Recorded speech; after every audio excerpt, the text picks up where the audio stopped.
As you can see, Mr. Hollis, we've had our eye on you for some time. It seems that you have been living a normal life.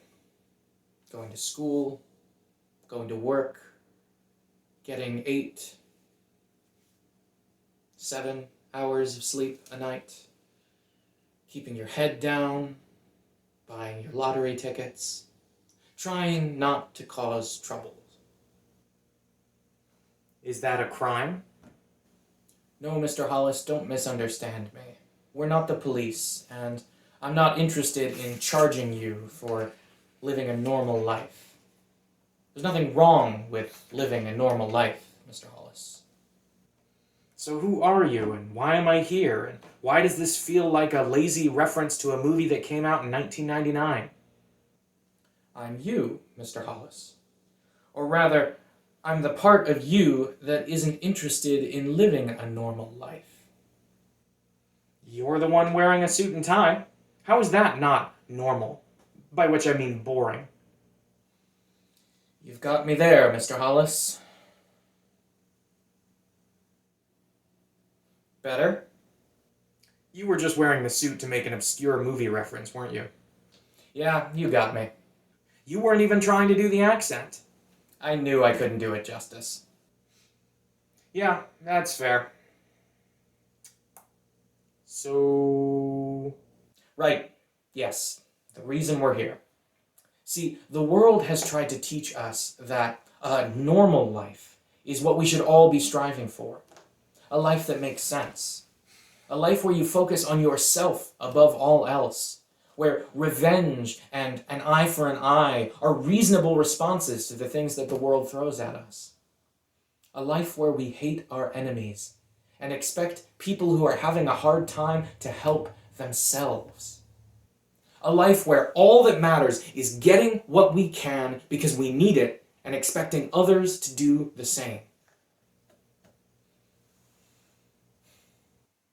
I don't like that world, Mr. Hollis. And if you're being honest with yourself, I don't think you do either.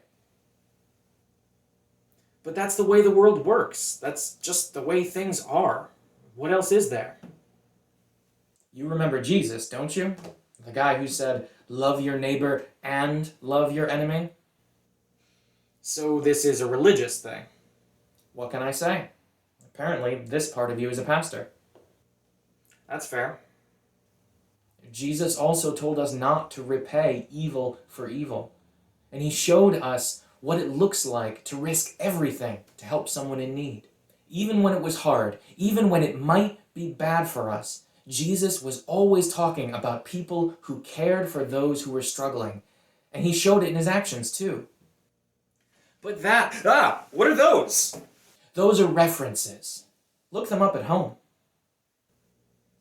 Okay. But all that's easy to say, but life doesn't actually work that way.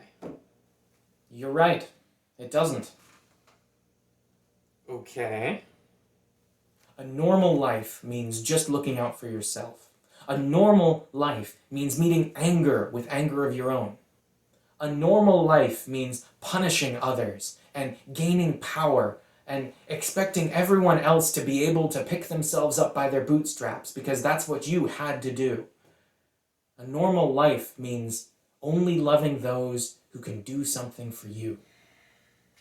But that's how it's supposed to be. That's what the world taught you? You may be living a normal life, Mr. Hollis, but as Christians, we are called to a life that is beyond normal. We have within us a chance to live a life that's extraordinary. Shouldn't extraordinary really just mean like very ordinary? You know, extraordinary?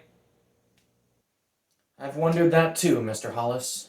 The English language is a riddle wrapped in an enigma. But that's not the point. You don't have to live a normal life.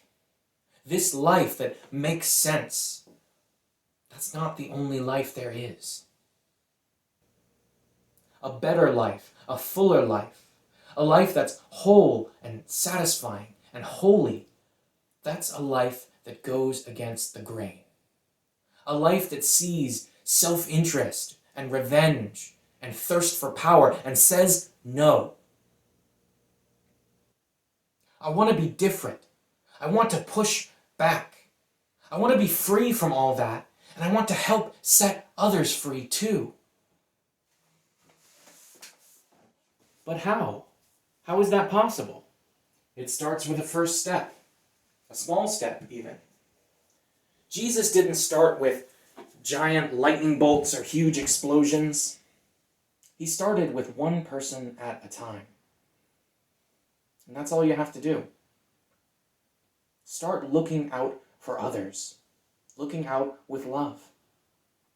Help one person that can't help you in return. And after that, it all starts coming together.